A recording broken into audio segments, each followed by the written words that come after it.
I've been around a lot of big companies that cost it.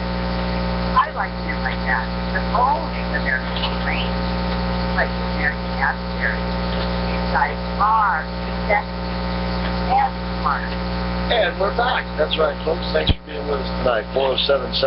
407-774-8255 is the number. Let's go ahead. Don't want to keep you waiting any longer. Let's give away those 2 pairs of tickets in the park, which will be this Sunday at the Maitland Civic Center, noon to 3 p.m. These tickets normally in advance are $15 per person, $40 for a family of 4, and you can get them at jewishpavilion.org. That's jewishpavilion.org. But if you'd like a pair, you can perhaps get them free right now. 407-774-8255 is the number. We'll take, let's say, the 4th and 5th callers, all right? 407-774-8255 is the number to get a free pair of tickets to A Taste in the Park. 60 food vendors going to be out there this Sunday. That is this Sunday. By the way, you know, Ben Carson was in town yesterday. Jeb Bush blew through with his Jeb Can Fix It tour, and this is just the beginning, because not this weekend, but next weekend, all the candidates are going to be here for something called the Sunshine Summit, which will be going on down at the Rosen Shingle Creek. Now, this is open to the public. The tickets are fairly expensive, though, but they're like a couple of $100, I think. But you can go to, if you'd like to go to the Sunshine Summit, go to sunshinesummit.gop, and you can get your tickets there. You can get a discount if you type in the code radio. And so the candidates will be in town. Ted Cruz will be making several local appearances. And I just got this from Carl Jackson. He will actually be the MC at an event where Ted Cruz will be the featured speaker. A Ted Cruz rally, that is, that will be held at his church, and that will be next Friday, not this Friday, but Friday the 13th. And that is the weekend that the Sunshine Summit will be going on, the 13th and the 14th at the Rosen Shingle Creek. So if you would like to take advantage of that, I'll get the details. Carl's church is located at, it's Lake Underhill Drive and Chickasaw Trail out there. So, Carl, if you'll send me the name of your church and the address, I'll get that out on the air. But that'll be Friday the 13th. If you'd like to see Ted Cruz, plus he's got other events that he'll be at as well that I'll be telling you about. Sunshine Summit next weekend. We're coming to town. Santa Claus is coming. No, that's not Santa Claus. That's Barack Obama. Well, you know, we're getting close. What, a month or so away? Yeah. I want to go back, though, real quick, Mike, to your little politically correct James Bond scenario there, and how the villains are the fracking cartel. Yeah. But isn't that, think about that. I could see that in the politically correct to go after the fracking cartel because really they save the world. But, you know, the politicians want to destroy the world. Too many people. It's odd because, you know, I mean, because yesterday we were talking about this Bill Gates. He did this interview for Atlantic Magazine where he said the private sector is inept, and that capitalism can't save us from climate change, right? And in essence, what he's also saying is that capitalism is the villain here, which is what you're talking about in your alternate bond universe. Right. And I brought up an article that I've been reading in the Wall Street Journal. This was from Saturday and Sunday the 24th, so it was a week ago, this past weekend. It was 10 days ago now. And I didn't have the article with me yesterday, but I've got it with me today. It's called The Myth of Basic Science, and subtitled, Does Scientific Research Drive Innovation? And it's by Matt Ridley, and he's the author of a book called The Evolution of Everything, How New Ideas Emerge.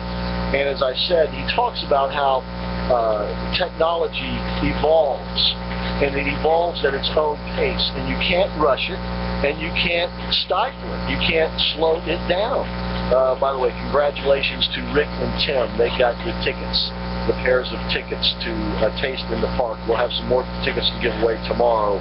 So if you didn't get them tonight, you can perhaps get a pair tomorrow. You can always buy your tickets at jewishpavilion.org. He talks about, for instance, how there were 23 other people besides people working in the Edison complex who were working on a light bulb. If Thomas Edison hadn't invented it, somebody else would. Same with the telephone, same with radio. You name an invention, and there was more than one person who was at the time inventing that invention. And it still happens today. And we have reached the stage now where the internet is so advanced. The internet, in essence, exists has a life of its own, let's just say. And it would be hard to disconnect it, turn it off, because so many things now rely on the internet. And it kind of reminded me of a movie, and we were talking about it earlier during one of the breaks, and General Paris reminded me of the name of the movie. It's called The Forbin Project. And this came out, when, about the late 60s? Late 60s, yeah.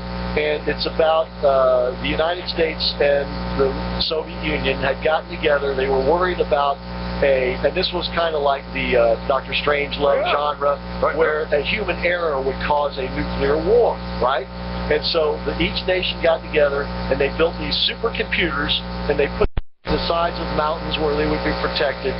And the United States supercomputer was called Colossus.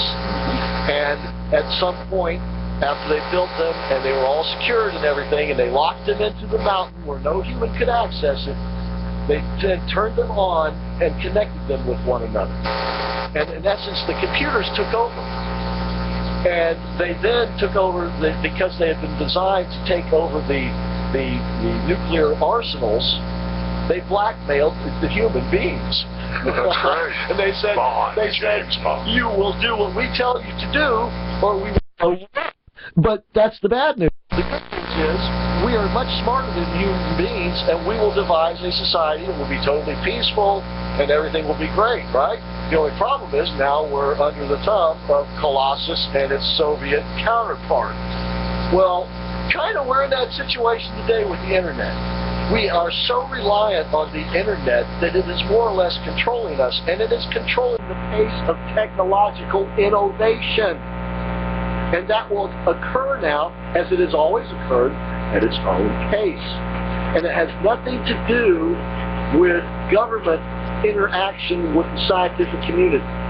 And as a matter of fact, in this guy's studies, the more government is involved in scientific endeavors, the more it gets in the way of things. So is this not a free market? Exactly. And I mean, I'm disappointed. I can't believe Gates would make a statement like that when he was nothing but a product of capitalism. I mean, just imagine where he produces the parts, etc. He's in China. Yeah. Wherever he can get the cheapest price, that's where he's going. I mean, this is a guy, you talk about a complete phony, a guy that forgot from where he came from. You know, hey, Gates, you are strictly a capitalist of the highest order. There is no bigger capitalist than you. And to come out and make a statement, we all know he's been an Obama supporter and he's a greenie and all that. Yeah. But you ought to look like today in the news, there was an article that says, new study finds Antarctic ice growing, countering earlier government studies. Oh, yeah. And what if he reads? I guess he doesn't read the internet. Well, John L. Casey's been telling us about that for some time. Let me just read the last paragraph. There were several I wanted to read, but let me just read the last paragraph. Once again, this is a Wall Street Journal article, The Myth of Basic Science by Matt Ridley. The last paragraph says, the perpetual innovation machine that feeds economic growth and generates prosperity is not deliberate policy at all, except in a negative sense. Governments cannot dictate either discovery or invention.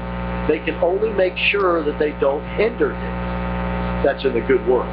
Innovation emerges unbidden from the way that human beings freely interact if allowed.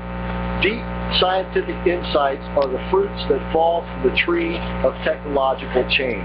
In other words, get government the hell out of the way, and technology, innovation, the evolution of that process will deliver the answers that Mr. Gates says the system is inept and not up to the challenge. He's so totally wrong. You read should be posted on all the academic doors of the business departments of most universities. That was great. Great summary. All right. We got Ron on the line. Ron, thank you Hey, for calling. guys. Hey. I've been trying not to call because last time I called, your station blew up when Nick hung up on me. Oh, okay. that was when we got struck by lightning, I guess, Yeah, right? and I was going to compliment you for your prayers on Fridays. And I was rambling on about Jesus Christ, and Nick says, "Hey, Ron, I got to go." And he hung up on me, and I got really hurt. Then I got mad. So I'd like to know. Normal reaction here. We don't have to talk about it tonight because I called about James Bond, but I'd like to know at what point did the lightning bolt hit and I got hung up on. Nick, do you remember? It was like right after that, I think. I think it was like, yeah, it must have been during, because things were going off, problems were happening, I heard loud explosions, so yeah, I had to let the caller go. I do apologize. Yeah, well, I wasn't even going to go on air. I said, just ask him for me. So you were putting it on the computer.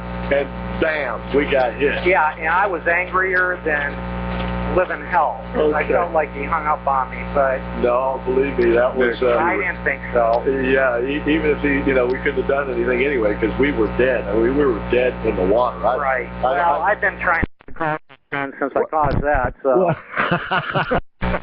Call any day but Friday the 13th, okay? Yeah. Go ahead. Didn't the hurricane hit on the 13th? That was August 13th, yeah. Charlie? Yeah. A couple days after my birthday. And I had a mess. I still got a mess. I still haven't repaired my house. But listen to this. Mike, you had to mention James Bond. I know. Are you a fan of Bond? 2 nights ago, I'm so bored. I'm so sick of watching all this leftist propaganda. Every TV show they make, every movie. Both of us. Right? Yep. So I got all my old CDs out all over the floor, and I'm looking, what can I watch? And I'm like, well, Fury. I love Fury, but I've seen it 1,000 I know. I'm like, yeah, I've seen it enough. Like, right? Great movie. I watched it again the other night. So there's Quantum of Solace laying there.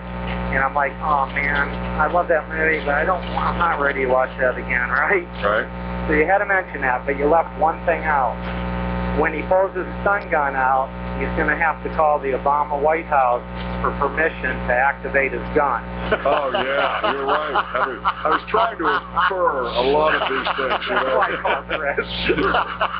I like that. All right, and listen, when the new one comes out on DVD, I've had to listen to Mike talk about every spaghetti dinner. My mom used to make the best spaghetti, and I've made a few of them before she died, but it gives me really bad acid. My esophagus is gone, and my heart's failing, and everything. But so I got to hear Mike talk about these meatballs. Oh, I've been craving meatballs for years. I know, and they are extremely... Fella. Okay, so I'm going to eventually get off my keister and make some homemade meatballs when I fix the stove and everything else. I hear you. Okay. It sounds like my house. Well, I'll tell you what, when the James Bond comes on DVD, Mike needs to invite us all over to his house.